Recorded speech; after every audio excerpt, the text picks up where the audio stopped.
Dulu, mobil buatan Cina seringkali dipandang sebelah mata. Produk mereka dianggap sekadar tiruan dari desain barat atau Jepang.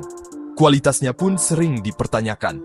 Pada gelombang pertama masuknya mobil Cina ke Indonesia sekitar tahun 2006 hingga 2013, merek seperti Chery dan Geely belum berhasil merebut hati konsumen. Citra yang kurang baik dan masalah purna jual membuat mereka sulit bersaing. Pandangan umum saat itu adalah bahwa industri otomotif Cina masih jauh tertinggal. Mereka lebih dikenal sebagai pabrik perakitan dunia, bukan sebagai pusat inovasi yang mampu menciptakan teknologinya sendiri.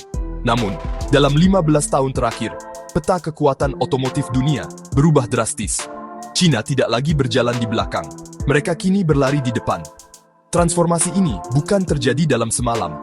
Ini adalah hasil dari strategi jangka panjang, investasi masif dalam riset dan pengembangan, serta dukungan penuh dari pemerintah. Pemandangan di kota-kota besar seperti Shanghai adalah bukti nyata. Jika dulu jalanan didominasi oleh Volkswagen dan Toyota, kini nama-nama seperti BYD, Wuling, dan Aion terlihat di mana-mana. Perubahan ini menandai sebuah revolusi, di mana status peniru telah berganti menjadi pelopor industri. Kunci dari perubahan fundamental ini adalah fokus yang tajam pada masa depan. Ketika produsen mobil tradisional masih menyempurnakan mesin pembakaran internal, Cina memilih jalur yang berbeda. Mereka melihat peluang besar dalam kendaraan energi baru atau New Energy Vehicles, NEV. Keputusan strategis ini memungkinkan mereka untuk melompati persaingan dan membangun keunggulan di segmen yang akan mendefinisikan mobilitas masa depan. Mereka tidak hanya membuat mobil listrik, tetapi juga membangun seluruh ekosistem pendukungnya, mulai dari teknologi baterai hingga stasiun pengisian daya. Dukungan pemerintah menjadi tulang punggung dari kebangkitan ini. Pemerintah Cina menyediakan insentif besar bagi produsen dan konsumen NEV. Mereka juga membangun infrastruktur yang luar biasa. Lebih dari 50 kota di Cina kini memiliki rute uji coba khusus untuk kendaraan cerdas sepanjang puluhan ribu kilometer. Kebijakan yang visioner ini menciptakan lingkungan yang subur bagi perusahaan otomotif untuk berinovasi dan tumbuh dengan cepat. Hasilnya, Cina tidak hanya berhasil memenuhi permintaan pasar domestik yang sangat besar, tetapi juga siap untuk memimpin panggung otomotif global. Revolusi otomotif Cina digerakkan oleh gelombang inovasi teknologi yang belum pernah terjadi sebelumnya. Perusahaan-perusahaan Cina kini menjadi pemimpin dunia dalam pengembangan kendaraan terhubung cerdas atau Intelligent Connected Vehicles, ICV. Mereka tidak hanya fokus pada motor penggerak listrik, tetapi juga pada otak mobil itu sendiri. Teknologi seperti interaksi canggih antara manusia dan mesin, sistem kemudi steer-by-wire, dan suspensi aktif kini menjadi standar pada banyak mobil Cina. Hal ini membuat pengalaman berkendara menjadi lebih aman, nyaman, dan terhubung secara digital dengan kehidupan penggunanya. Dominasi Cina di pasar NEV sangat mencengangkan. Pada tahun 2024, lebih dari 40% mobil baru yang terdaftar di Cina adalah NEV, sebuah angka yang tidak tertandingi di negara lain. Merek seperti BYD telah melampaui raksasa global dalam penjualan kendaraan listrik. Bahkan, perusahaan teknologi seperti Xiaomi ikut terjun dengan meluncurkan mobil listrik pertamanya, Xiaomi SUV, yang langsung menjadi sorotan karena desain, teknologi baterai, dan kokpit pintarnya. Keberhasilan ini didukung oleh ratusan perusahaan raksasa kecil yang ahli dalam komponen penting, seperti sensor lidar, di mana 5 perusahaan Cina masuk dalam 10 besar dunia. Inovasi yang paling krusial terletak pada teknologi baterai. Perusahaan seperti GAC Aion tidak hanya merakit mobil, tetapi juga memproduksi sel baterai mereka sendiri di fasilitas riset dan pengembangan yang canggih. Baterai buatan mereka dirancang untuk tingkat keamanan tertinggi, mampu menahan tusukan dan suhu ekstrem dari minus 40 derajat hingga 200 derajat Celcius. Efisiensi produksi juga menjadi kunci. Di pabrik GAC Aion di Guangzhou, otomatisasi tingkat tinggi memungkinkan mereka memproduksi satu mobil listrik baru setiap 53 detik. Kecepatan dan kualitas produksi ini memberikan mereka keunggulan kompetitif yang signifikan di pasar global. Keberhasilan ini membuat produsen mobil barat pun harus mengakui kepemimpinan Cina. Volkswagen misalnya, kini membangun pusat pengembangan terbesarnya di luar Jerman, tepatnya di kota Hefei, Cina. Mereka bahkan berkolaborasi dengan perusahaan teknologi lokal seperti Xpeng dan Horizon Robotics untuk mempercepat riset dan pengembangan produk yang sesuai dengan pasar Cina. Fenomena ini menunjukkan pergeseran kekuatan. Jika dulu Cina belajar dari Barat, kini dunia yang mulai belajar dari inovasi yang lahir di Cina. Masa depan mobilitas tampaknya sedang ditulis dengan aksara Mandarin. Seiring dengan dominasi di pasar domestik, perusahaan otomotif Cina kini bergerak cepat untuk menaklukkan pasar global, dan Indonesia menjadi salah satu target utamanya. Gelombang kedua invasi merek Cina yang dimulai sekitar tahun 2017 oleh Wuling dan DFSK datang dengan strategi yang jauh lebih matang. Mereka tidak lagi hanya menjual produk, tetapi berinvestasi secara serius untuk membangun basis produksi lokal. Wuling, misalnya, telah menanamkan investasi sebesar 700 juta dolar AS untuk pabriknya di Cikarang. Sementara DFSK berinvestasi lebih dari 150 juta dolar AS untuk fasilitas di Banten. Investasi ini semakin masif dengan masuknya pemain-pemain baru yang fokus pada kendaraan listrik.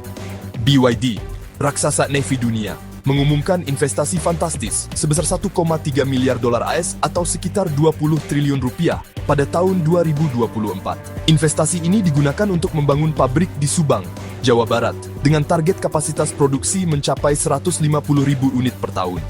Langkah ini diikuti oleh merek lain seperti Chery, Neta, dan JC Ion, yang semuanya berlomba-lomba mendirikan fasilitas perakitan dan produksi di Indonesia. Mereka melihat Indonesia bukan hanya sebagai pasar, tetapi juga sebagai hub produksi strategis untuk kawasan Asia Tenggara. Dukungan pemerintah Indonesia turut mempercepat laju investasi ini. Melalui peraturan seperti Perpres nomor 55 tahun 2019, pemerintah memberikan berbagai insentif fiskal, termasuk dokumen kebijakan pemerintah Indonesia. Menteri menandatangani peraturan otomotif. Papan pengumuman insentif fiskal otomotif, pembebasan bea masuk, dan PPNBM untuk mobil listrik yang diimpor secara utuh, CBU, maupun yang dirakit lokal, CKD.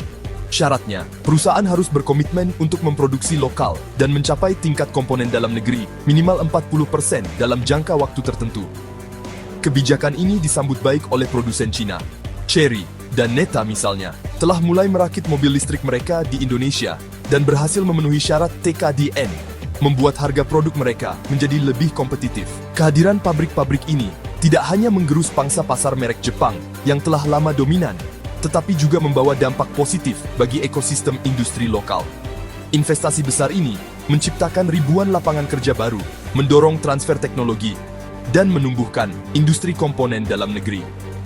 Pangsa pasar mobil Cina di Indonesia melonjak signifikan dari di bawah 1% pada tahun 2017 menjadi lebih dari 5% pada tahun 2024. Ini adalah bukti nyata bahwa strategi investasi jangka panjang yang didukung oleh kebijakan yang tepat telah berhasil membuka gerbang bagi dominasi baru di pasar otomotif Indonesia.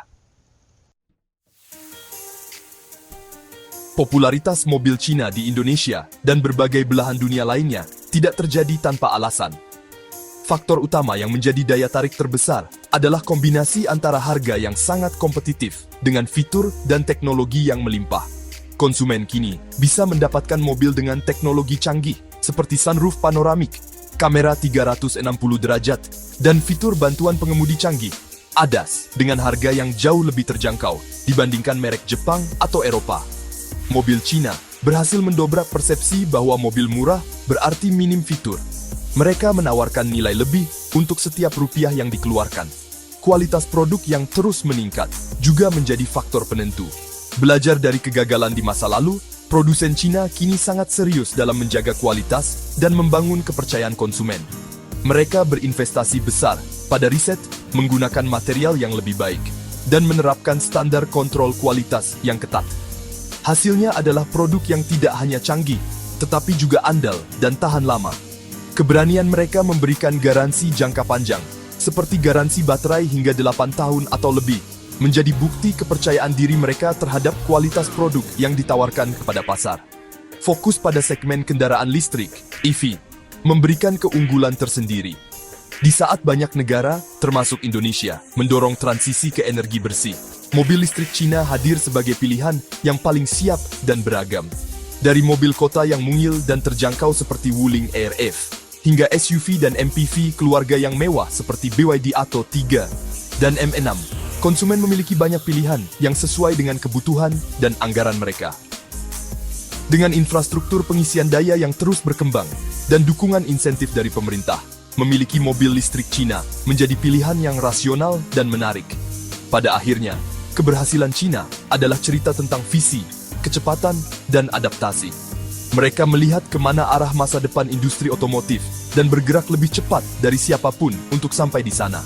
Mereka tidak ragu berinvestasi besar, merangkul teknologi baru, dan mendengarkan keinginan pasar. Dari sekadar peniru, industri otomotif Cina telah bertransformasi menjadi pelopor yang kini menetapkan standar baru bagi dunia. Di masa depan, sangat mungkin kita akan melihat lebih banyak inovasi. Bahkan mobil terbang seperti yang dikembangkan JAC, datang dari negeri tirai bambu, mempertegas posisi mereka sebagai pemimpin revolusi otomotif global.